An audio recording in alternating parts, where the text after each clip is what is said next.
తెలుగుదేశం పార్టీకి నిజమైన వారసులు కార్యకర్తలేనని జూనియర్ ఎన్టీఆర్ అన్నారు. ఇచ్చాపురం నుంచి తొలి రాజకీయ పర్యటన మొదలుపెట్టిన ఆయన అన్న ఎన్టీఆర్ ఆదర్శాలను ప్రజల్లోకి తీసుకెళ్లే ప్రయత్నం చేశారు. తెదేపా హయాంలో ప్రవేశపెట్టిన సంక్షేమ పథకాలను గుర్తు చేస్తూనే ప్రభుత్వ అవినీతిపైన విమర్శనాస్త్రాలు సంధించారు.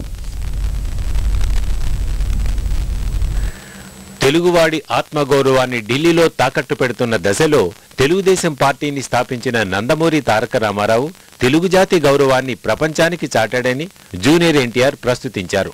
శ్రీకాకుళం జిల్లా ఇచ్చాపురంలో తొలి రాజకీయ ప్రసంగం చేశారు. తాతలాగే ఖాకీ దుస్తులతో పర్యటన మొదలుపెట్టారు.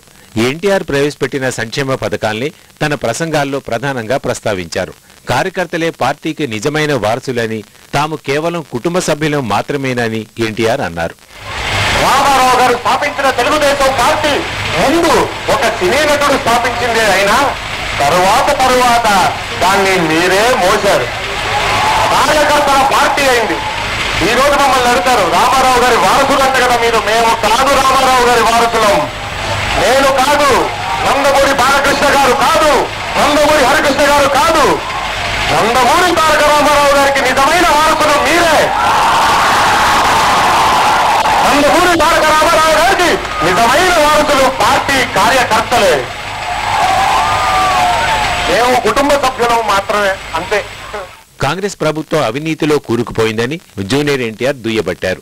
రైతుల ప్రభుత్వమని చెప్పుకుంటూ అన్నదాతకు కడగండ్లే మిగులుస్తున్నారని విమర్శించారు. 6,000 మంది రైతులు ఈ రోజు ఎందుకు చనిపోయారో ఒక్కసారి మీరు ఆలోచించుకోండి. ఆత్మాహుతి చేసుకున్నారు రైతులు. మరి రైతు రాజ్యం అన్నారే, మరి రైతునే రాజుని చేస్తానన్నారే, ఏమైంది? మరి వర్షాలు బాగా పడ్డాయన్నారు, వరుణదేవుడే మా పార్టీలో సభ్యత్వం పుచ్చుకున్నానన్నారు. మరి 6,000 మంది రైతులు ఎందుకు చనిపోయారు? విత్తనాల కోసం, ఎరువుల కోసం మార్కెట్కి వెళ్ళిన రైతుల్ని తరిమి ఎందుకు కొట్టారు? ఆడవాళ్లకి అన్నిటికంటే ముఖ్యమైనది 5వ తనం.